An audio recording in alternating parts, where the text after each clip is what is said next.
Bismillahirrahmanirrahim. Babun fil muhafadzati alal a'mali. Bab ini akan menjelaskan menjaga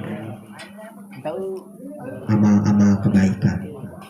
Allah Ta'ala telah berfirman, siapa Allah Ta'ala, alam ya'ni lilladzina amanu ayyakhsha'a qulubuhum li dzikrillahi wa ma nazala minal haqq wa la takunu kalladzina utul kitaba min qabl faqala alaihimul amad faqasat qulubuhum. Alam yakni, apakah belum tiba saatnya, apakah belum sampai saatnya, belum tiba waktunya. Lilladzina amanu,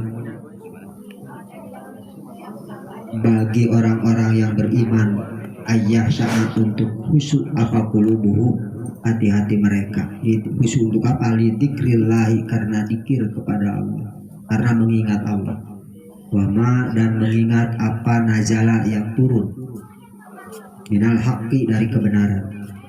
Wala yakunu, dan janganlah ada orang-orang beriman tersebut, jangan jadi orang-orang beriman tersebut kalladina, seperti mereka-mereka, seperti orang-orang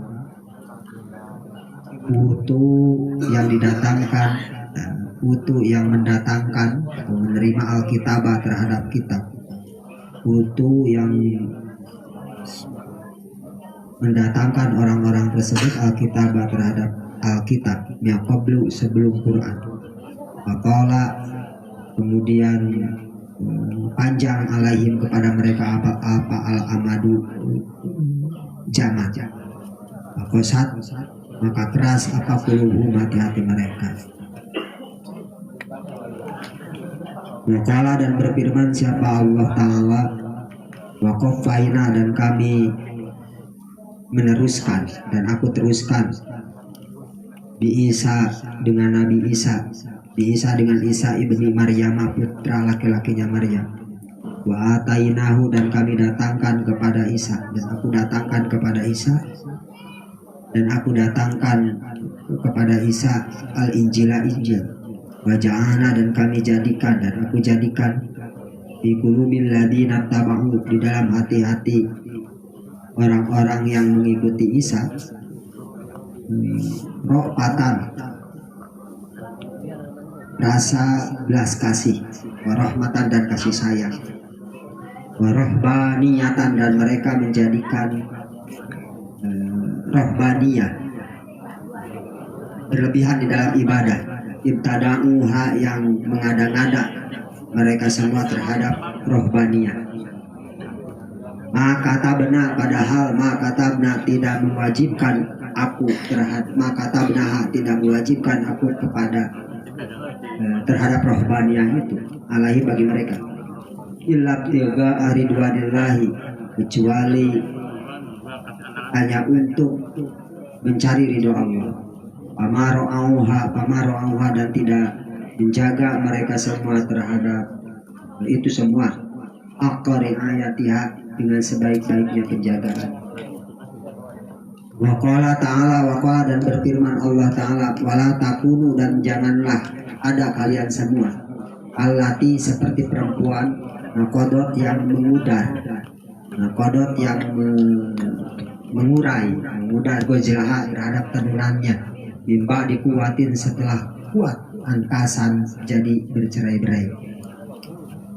Waqala, dan berfirman Allah Ta'ala, wa'bud rabbaka, wa'bud, dan beribadahlah kamu rabbaka, wa'bud, dan menyembahlah kamu, beribadahlah kamu rabbaka, terhadap Tuhanmu, hatta ya'tiyaka, sampai sehingga datang kepadamu apa yakinu, keyakinan, apa yakinu maut. Nah, ayat-ayat ini menjadi pembuka dari bab ini. Ayat pertama dari surat Al-Hadid mengatakan, Allah menceritakan, Allah bertanya kepada penduduk Madinah. Ayat ini diturunkan di Madinah sekitar 5 tahun atau 6 tahun setelah Nabi berada di Madinah. Alam ya'ni lil ladzina amanu.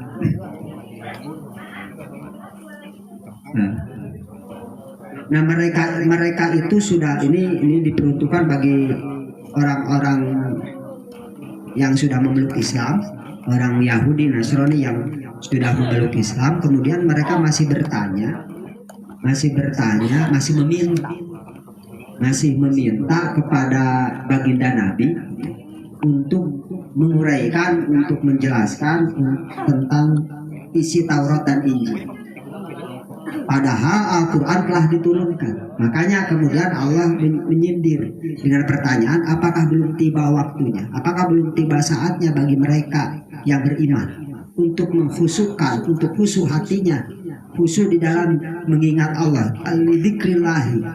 Nah, para ulama mengatakan bahwa yang dimaksud dzikrillah di sini adalah Al-Quran.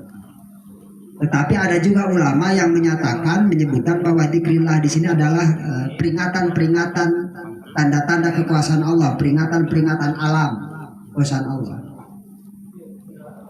Ada juga yang mengatakan bahwa dzikrillah di sini adalah sholat.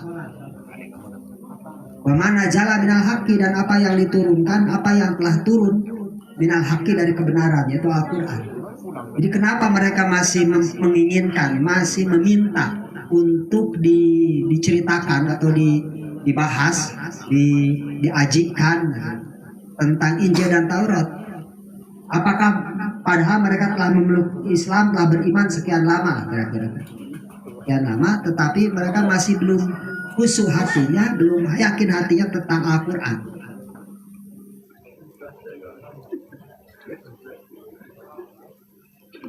Wala yakunu, janganlah jadi kalian, janganlah jadi mereka, orang-orang beriman itu seperti orang masa lalu, yaitu orang yang diberikan kitab, yaitu Injil, maksudnya ini pengikut Nabi Isa. Fatola alaihim amad, mereka diberi waktu yang sangat panjang, sangat lama. Mereka diberi waktu lama, artinya waktu lama, tapi hati mereka keras. Nah, maksudnya hati mereka keras itu mereka sulit menerima kebenaran, sehingga kemudian mereka masih bersikuku dalam sekian waktu yang lampau. Padahal Injil telah turun sekian lama, 500 bahkan 600 tahun sebelum baginda Nabi, lebih 600 tahun lebih sebelum baginda Nabi, 600-700 tahun sebelum baginda Nabi lahir atau Al-Quran turun. Tapi mereka dalam waktu yang sekian panjang itu, Injil itu tidak memberi efek kepada mereka. Artinya tidak menjadikan mereka beriman kepada Allah, malah kemudian mereka keras hatinya dengan mengubah-ubah apa isi yang ada di dalam Injil itu. Nah, di dalam ayat berikutnya waqafaina, dan kami lanjutkan dan kami teruskan tradisi menurunkan para rasul itu di Isa dengan Nabi Isa. Jadi Allah itu hampir tidak pernah menghentikan tidak ada jeda antara satu nabi dan satu nabi ke lainnya. Allah terus, nabi ini wafat atau nabi ini wafat, kemudian terus diganti dengan nabi lain. Kenapa demikian? Supaya kelak di akhirat tidak ada alasan atau tidak ada pertanyaan kenapa orang itu disiksa. Kan mereka itu kepada mereka tidak diturunkan rasul gitu. Jadi begitu wafat nabi yang satu cepat akan diganti, jadi tidak pernah terputus kecuali di masa patroh itu, di masa patroh setelah wafatnya Nabi Isa, setelah diangkatnya Nabi Isa. Setelah diangkatnya Nabi Isa, cuma itu sekian lama 500-600 tahun tidak ada nabi. Nah, sebelum itu nabi itu tidak ada jeda. Jadi silih berganti, nabi ini wafat, ganti ada nabinya, terus ada.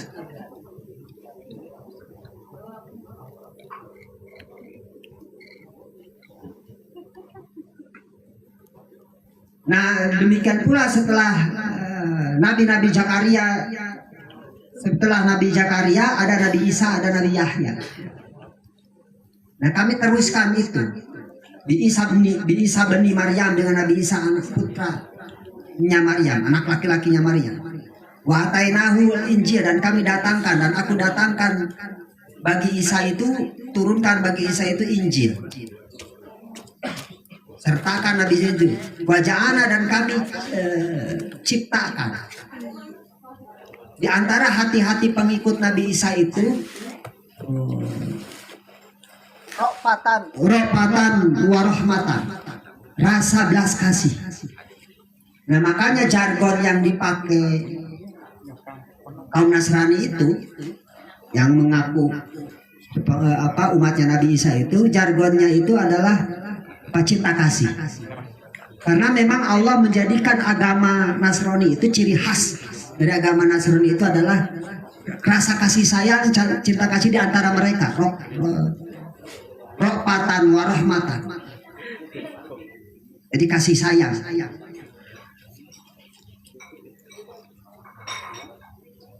Kami jadikan kami masukkan rasa itu, di antara mereka. Tetapi mereka warohbaniyatan, mereka menjadikan rohbaniyah, artinya berlebih-lebihan di dalam beribadah. Saking berlebihannya mereka mengkultuskan Nabi Isa yang asalnya yang tadinya Nabi, mereka kultuskan menjadi Tuhan. Bukti betada'uha, rohbaniyah itu adalah satu ajaran di dalam Nasrani yang melarang pendeta-pendeta mereka untuk menikah. Di rohbaniyah.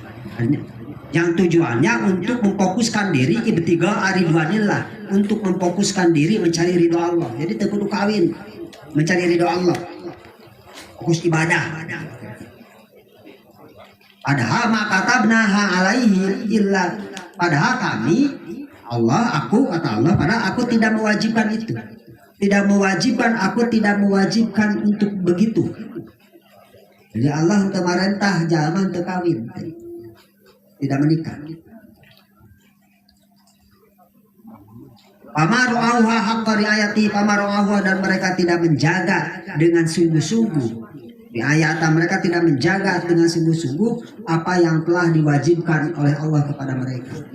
Mereka tidak menjaga sungguh-sungguh apa yang telah diturunkan oleh Allah kepada mereka. Jadi Allah di ayat ini mengingatkan jangan seperti mereka. Wala takunu kallatina qadat ghazlaha min ba'di quwwatin ankasa.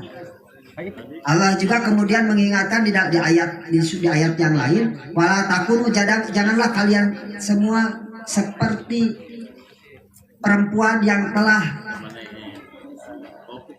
mengurai benang, yang mengurai nakodat, yang mengurai tenunannya pada kuatir, setelah kuat. Jadi tenunan itu setelah kuat sama mereka dibuka lagi, sehingga kemudian benangnya jadi cerai-berai, jadi kusut, terus jadi halus, jadi sarung di ruksak. Jangan seperti itu. Artinya Quran ini sudah sempurna, Quran ini sudah lengkap. Jangan kemudian mencari-cari ajaran lain, jangan mencari-cari sumber kebenaran lain. Kita sudah tidak perlu lagi kemudian merujuk kebenaran itu kepada kitab-kitab sebelumnya, karena Al-Quran ini sudah dilengkapkan oleh Allah.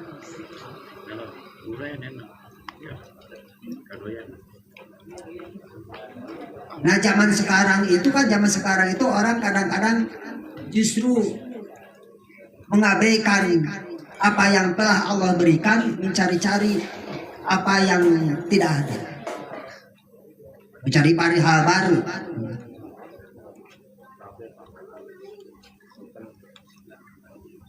Allah mesti bere sholat ya, untuk ketenangan jiwa, untuk beribadah, urang mengadon meditasi, yoga, pada sholat. Nah, gerak-gerakan araraneh yoga, nukarar itu meditasi, apa berata.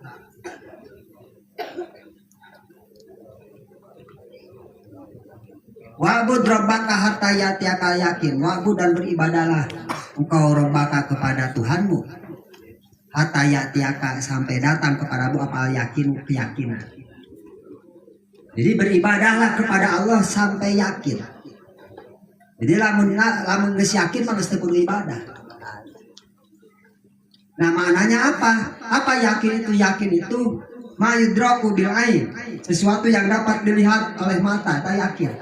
Ari henteu kata poku panon mah henteu yakin. Yakin mah sesuatu anu kata pokok panon eta yakin. Nah kita diperintahkan oleh Allah beribadahlah kepada Allah sampai datang keyakinan. Artinya sampai orang ningali Allah. Nah kapan kita bisa bertemu Allah, melihat Allah itu? Sampai ketika kita sudah meninggal. Selama kita hidup di dunia mau bisa. Nah makanya ayat ini diartikan wa'bud rabbaka hatta ya'tiyaka yakin, itu wa'bud beribadahlah engkau kepada Tuhanmu hatta ya'tiyaka sampai datang kepadamu apa yakin kematian sampai maut. Jadi anu yakin di dalam kehidupan kita itu, yang pasti di dalam kehidupan itu hanya kematian. Kabeh oge teu pasti, kabeh oge. Oh, pasti di dunia ini. Yang pasti yang akan kita alami itu hanya kematian. Benghar can pasti, asup surga can pasti, semua belum pasti. Apa yang akan terjadi semua masih mempunyai kemungkinan. Jadi pejabat can pasti, semua tidak belum pasti. Masih banyak kemungkinan. Masih banyak. Yang benar-benar pasti artinya yakin, yang benar-benar yakin akan terjadi kepada kita itu hanya kematian. Pasti maut mata. Tidak ada orang yang mungkin meninggal, itu tidak ada. Mungkin bakal meninggal, tidak ada. Pasti bakal meninggal. Hanya waktunya saja, ada yang cepat, ada yang lambat.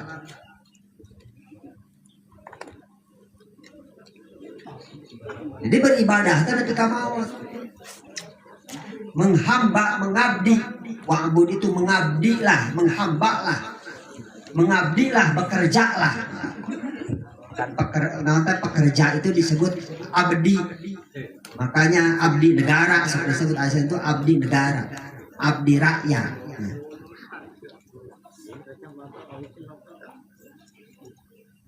Dan tidak bahasa Arab abdi. Jadi bekerjalah, orang jadi karyawan Allah ketika mau. Jadi orang jadi karyawan negara, mah jadi karyawan negara palingan ukur nepikeun ka umur 58 tahun. Paling kolot 64 tahun, hakim 24 tahun geus pensiun ka dituna. Nah, jadi karyawan Allah mah ketika maut. Di-SK-keun ku Allah ti mimiti balik. Begitu balik urang SK jadi karyawan Allah, jadi abdi Allah. Sabaraha honorna teu kahitung. Honorna ti Allah teu kahitung. PNS mah leutik kajina ge. Jeung rutinan sing kuring salila sabulan ge gedean rutinan sabenerna. Haji PNS geus kalaman mah. Leutik geuningan sukan teh mah gede gaji paling kunaon hararayang batur jadi teh nya. Kunaon harayang batur jadi PNS gaji leutik 2 poe ge beak. Gaji asup isuk sore isbeak. Komo anu nganyuk mah kabang. Tekeun SK-na karek. Ya, begitu asup langsung dicokot deui ku bank. Tong sangka nya PNS saeutik duit nanti yang tinggal 300.000, yang tinggal 300.000 duit nanti. Kur ngaranna wungkul. Nah jadi karyawan Allah mah pangsiuna teh ketika maot we pangsiuna teh karek pangsiun. Jadi selama masih bisa ngicep, selama kita masih bisa bernapas, maka selama itu pula kita harus menghamba kepada Allah, mengabdi kepada Allah.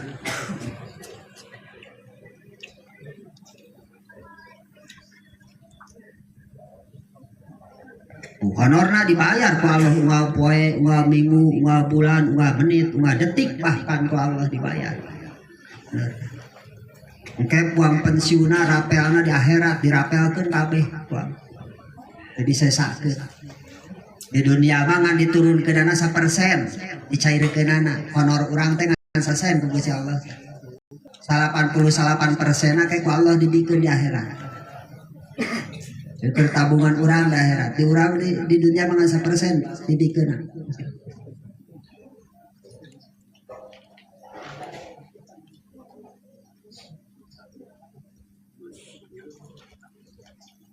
Wa an Umar bin Khattab, dari Umar bin Khattab radhiyallahu anhu, qala berkata Umar bin Khattab, qala telah bersabda siapa Rasulullah sallallahu alaihi wasallam, man nama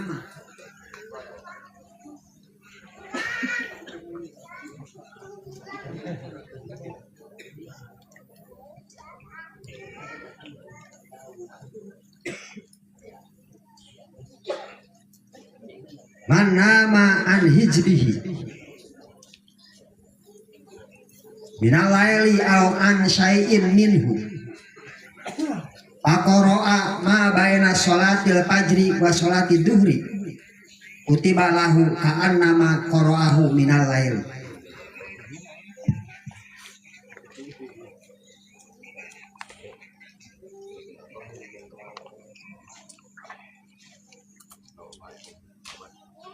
Manama barang siapa yang tidur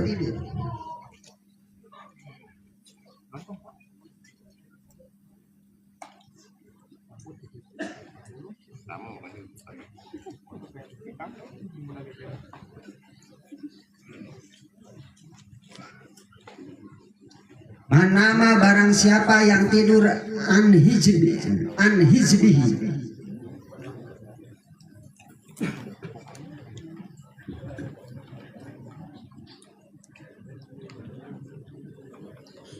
an hizbihi lupa dari hijibnya minal laili di waktu malam, nanti kita jelaskan apa itu. Au an syai'in atau dari sesuatu minhu dari hijib tersebut.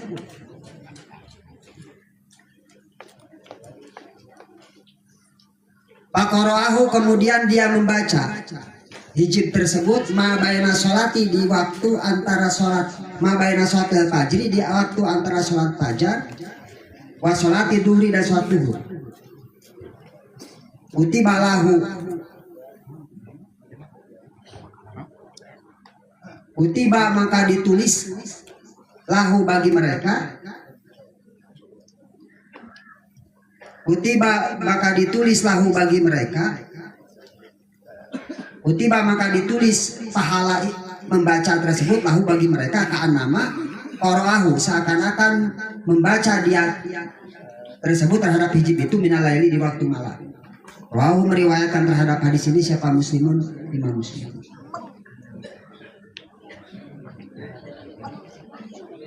Nah hadis ini jadi di bab ini diceritakan bagaimana kita selalu menjaga konsisten terhadap amal yang dilakukan dilakukan kita. Nah hadis pertama menceritakan bahwa kata Sayyidina Umar bahwa Nabi barang siapa sebelum tidur barang siapa ketika dia tidur malam kelupaan tidak membaca sesuatu yang biasa dia baca. Hijib itu amalan yang didawamkan, amalan yang biasa dia amalkan. Dia umpamanya malam itu biasa baca Quran, umpamanya 1 makro atau 1 lembar atau 1 juz. Nah kemudian dia kelupaan, ketiduran. Nah ingat-ingat ya siang dia di kodoan. Nah, maka itu sebetulnya pahalanya sama dengan membaca malam. Boleh.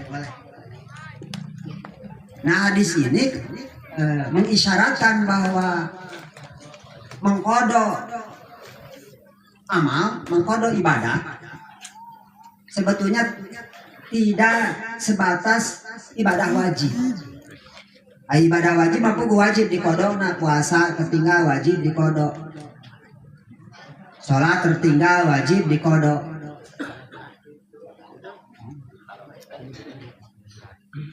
Nah amalan-amalan sunat pun apabila tertinggal sesungguhnya dianjurkan untuk dikodok. Urang poho biasa maca Quran, umpamana geus isya biasa maca Quran, kasarean.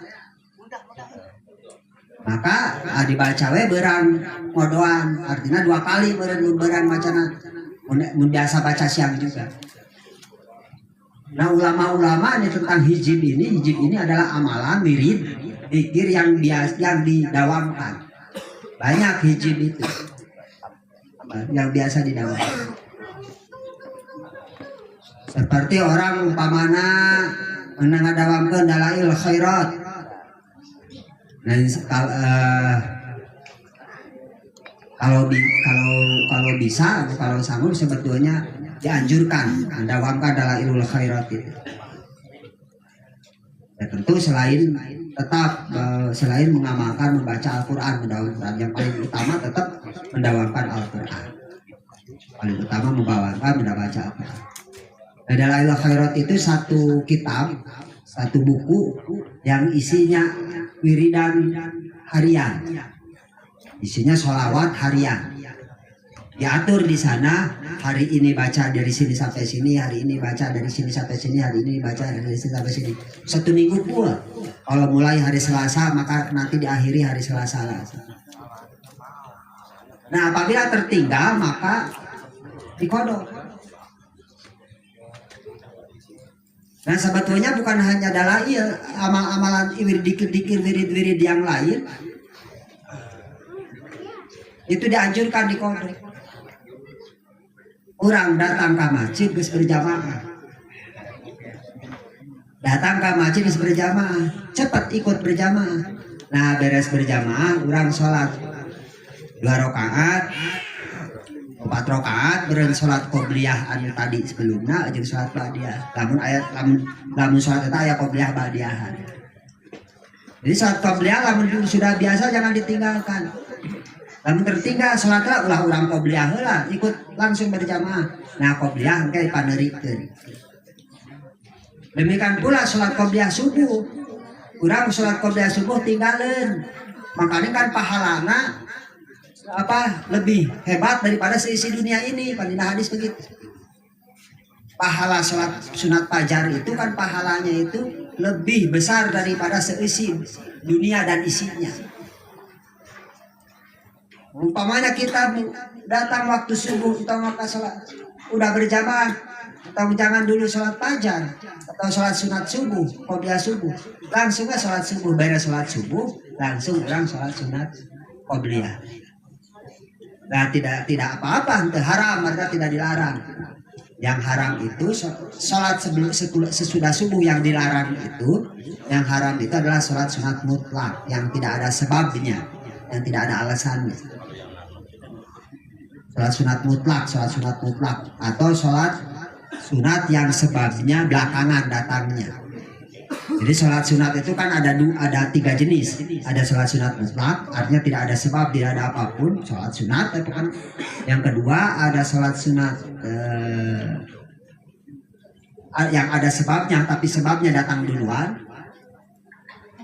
Yang ketiga sholat sunat yang ada sebabnya tapi sebabnya datang belakangan. Artinya sholat nafila karek sabab disunatkan sholatnya itu belakangan. Contoh anu sholat sunat datang duluan, sholat tahiyatul masjid contohnya. Urang asup ke masjid, sababna sholat masuk masjid. Jadi sabab disunatkannya sholat itu masuk masjid. Atau sholat sunat yang sebab disunatkannya itu datang duluan. Sababun mutaqaddimun. Nah, maka itu mah tidak apa-apa sholat sunat semacam itu. Karena tidak apa-apa, bebas di waktu kapanpun, tidak ada waktu haram sholat semacam itu. Jadi setiap asup masjid ya sholat tahiyatul masjid, walaupun itu sholat asar. Tidak sholat asar. Begitu masuk masjid tahiyatul masjid kapan saja. Karena ada sebabnya. Nah, yang tidak boleh itu sholat sunat mutlak. Tidak ada sebab apapun, mutlak sholat sunat, dan sholat sunat yang sebabnya datang belakangan. Contoh mana sholat sunat yang mutlak sholat sunat yang sebabnya datang belakangan. Contoh sholat sunat lis safar, sholat sunat untuk perjalanan. Soalnya sholat heula karek perjalanan datang. Jadi lain perjalanan heula karek sholat. Jadi kenapa disunatkan sholat? Karena mau melakukan perjalanan. Jadi sebabnya itu datang belakangan. Nah, maka itu tidak boleh dilakukan setelah subuh atau setelah asar. Jadi lamun urang rek di umroh atau ini haji, biasa urang mah salat sunat safar teh lamun rek umroh jeung haji ngumpul pannya. Aya rek ka pasar mah tara sunat safar tara urang mah. Rek ka kantor tara. Disangkana teh mun kan sunat teh lamun rek umroh ngumpul padahal ti dieu ka masjid ge, ti dieu ka masjid. Urang rek keluar asal keluar rumah disunatkan salat sunat safar. disunatkan. Jadi lain arek init umrah hungkul anu ai arek ka masjid mah teu kudu diadanan teu kudu nya. Ya kan kalau mau berangkat itu sebetulnya mau bepergian itu kemanapun sebetulnya disunatkan itu sholat sunat safar kemudian adan itu sunat. Nah malah dari ibadah haji we diadanan teh adan heula diadanan dijajab ya rek ka pasar atau rek di kantor atau ke tempat pekerjaan mah teu tara urang. Ada sarwa sunatna sarwa we. Nah bagi mereka dianjurkan untuk menjaga amal-amal yang biasa mereka lakukan.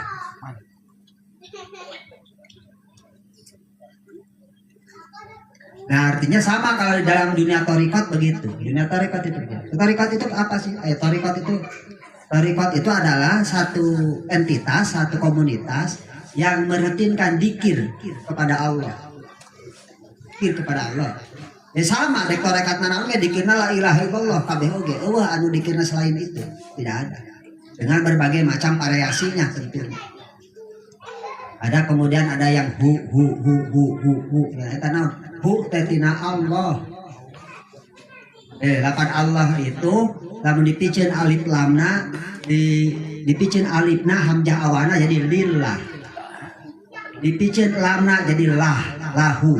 Allah keneh dipikeun lamna kabeh tinggal hanahu jadi hu sahu teh Allah. Jadi hu dia sarwajib Allah. Jadi pan aya anu sinis menaon cenah dikir hu teh diajar depan nanti. Nah di antara yang dikir gitu semacam satoriah ada dikir semacam itu. Banyak aliran tarekat itu. Ada 43 setelah diinventarisir di Nahdlatul Ulama itu yang dianggap muktabaroh. Yang dianggap disepakati untuk artinya muktabaroh itu sanadnya ajaran ini sampai kepada Rasul, artinya dari Rasul bahkan sampai kepada malaikat Jibril. Ajarannya itu ada di kita itu di Jawa Barat, di kita itu ada tarekat yang banyak pengikutnya, tarekat Qadiriyah wa Naqsabandiyah. Tarekat Qadiriyah wa Naqsabandiyah itu gabungan dari dua tarekat, satu tarekat Qadiriyah yang dicetuskan oleh Syekh Abdul Qadir Az-Zailani. Yang kedua tarekat An-Naqsabandiyah yang dicetuskan oleh Syekh Bauddin An-Naqsabandi. Sabar. Nah, kemudian disatukan.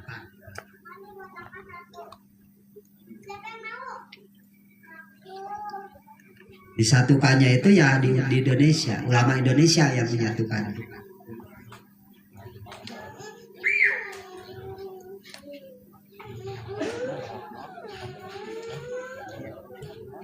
Ada tarekat Syadiliyah, Syadiliyah itu pencetusnya Abu Hasan As-Sadili.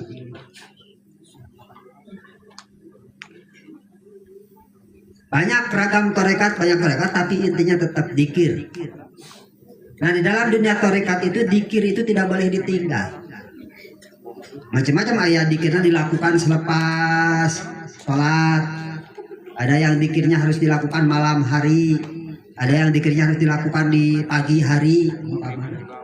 Macam-macam gimana tarekat. Ada yang cukup waktu subuh dan maghrib saja. Apabila tidak sempat atau terlupakan, lupa atau tidak sempat waktunya maka dikodok. Orang terdikir subuh, umpamanya terdikir subuh la ilaha illallah, maka dikodok. Waktu duhur umpamanya. Apa referensinya? Dalilnya adalah ini. Di antaranya manamaan hijbihi binalail au an syai'in minhu. Barang siapa yang tidur lupa tidak membaca hijibnya, meninggalkan hijibnya. Hijibnya sesuatu yang biasa dia baca, hijib itu bacaan yang dibiasakan, yang didawamkan, bacaan yang dibiasakan. Banyak hijibnya. Abi Hasan As-Sadili menyusun hijib, banyak sekali hijib. Ada hijib nasor, ada hijib bahr, ada hijib nahar, ada hijib daurul aqla, banyak lah. Yang paling terkenal ya hijib nasor. Nah, itu biasanya dibacanya ba'da asar.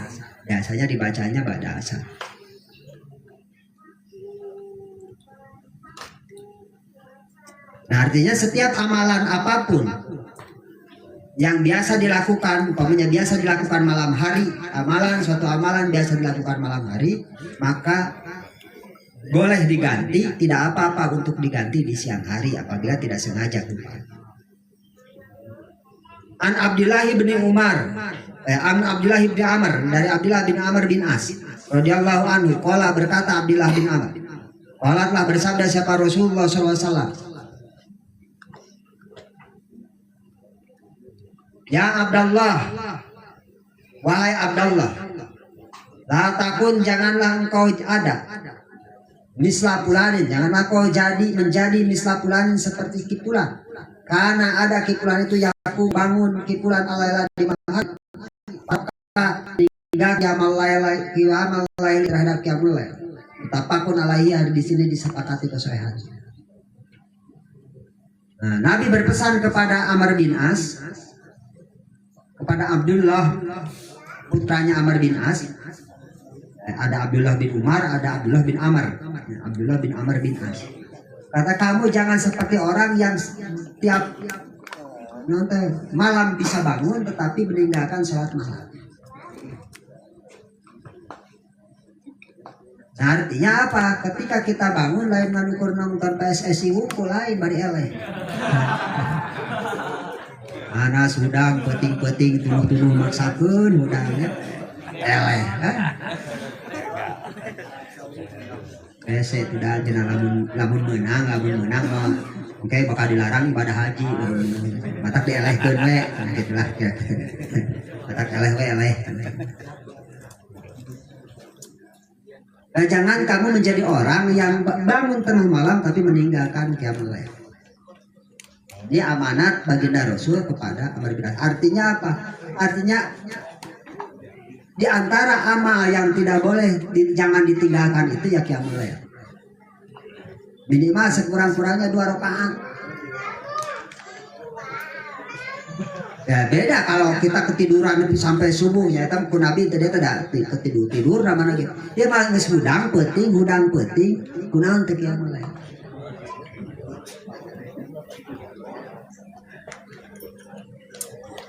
Nah, ini dua hadis ini menganjurkan, dua hadis ini memesankan kepada kita semua untuk selalu istiqomah, konsisten di dalam beramal sehari-hari. Tidak perlu yang susah-susah, tidak perlu yang capek-capek. Membiasakan diri membaca, istiqomah diri membaca satu hijib atau satu lembar atau setengah halaman Al-Quran. Hijib dalam Quran dibiasakan ya jadi hijib, hijib tidak disebutkan. Jadi hijib dalam hijib nasor ulang itu salah. Quran kita membiasakan Al-Quran yaitu hijib. Di hijib itu bacaan yang dibiasakan, yang dirutinkan, yang didawamkan. Bacaan yang didawamkan. Apapun itu. Kedua, dan kemudian ya sholat malam. Itu yang diantara amal-amal yang harus senantiasa dijaga, yang diamanatkan oleh Nabi. Kalau tertinggal malam, tertinggal peting ke sholatnya, boleh dilakukan siang. Kodoan, peting ke tahajud, kodoan berang, boro-boro peting. Sekaliwat boro-boro kaliwat, nyancan kaliwat gitu. Nah, kemudian sekaliwat sunat iya, padahal gitu orang. Pengodoan sunat yang wajib di Korea.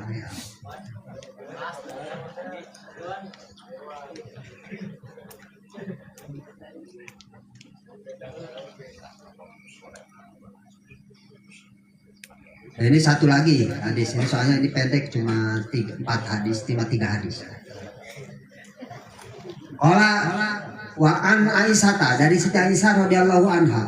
Qala, telah berkata Siti Aisyah, karena ada siapa Rasulullah sallallahu alaihi wasallam, tidak patathu, ketika terlewat terhadapnya apa suatu salat di malam hari, min wajin, karena sakit, al-ghairi atau selain sakit.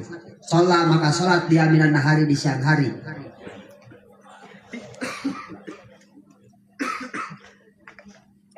isnatai asara rakaatan.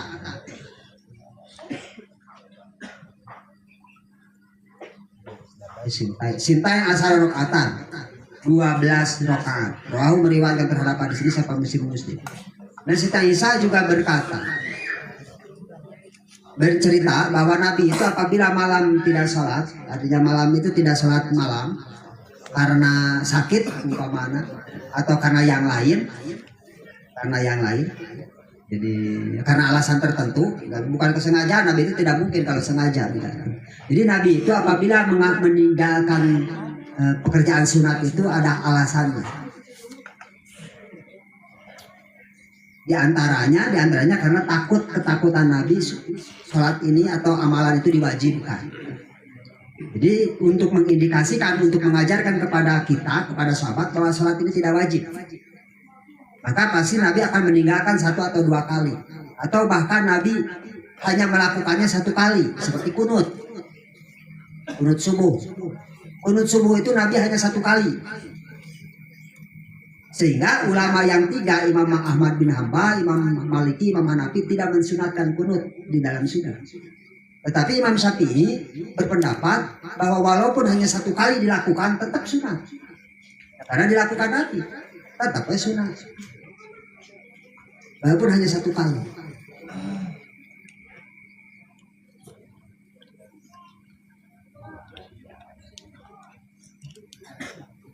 Ini untuk mengindikasikan atau untuk memberi pelajaran kepada sahabat bahwa pekerjaan itu tidak wajib. Seperti Nabi puasa Senin Kamis, ya kadang-kadang tidak puasa Senin, puasa karena takut bahwa ini dianggap wajib. Nah, demikian pula salat malam Nabi itu sekali-kali ya tidak melaksanakan. Tetapi apabila Nabi, kata Siti Aisyah, apabila Nabi tidak melaksanakan salat di waktu malam, maka Nabi akan menggantinya di siang hari apabila 12 rakaat. Nah, ini hadis ini menjadi dalil utama bahwa pertama salat sunat itu bisa dikodok, bisa diganti. Tahajud penting tinggalan di kodoan berang 12 rakaat Nabi mahodoanana. Jadi biasa, berarti Nabi itu biasa salat malam itu ya tidak kurang dari 12 rakaat. 6 kali salam 12 rakaat. Nah, tahajud itu maksimal banyaknya. Sebetulnya mah tidak ada batasan. Kalau di tahajud itu batasannya tidak ada, tapi Nabi 12 rakaat. Duha pun demikian. Nabi sholat di siang hari.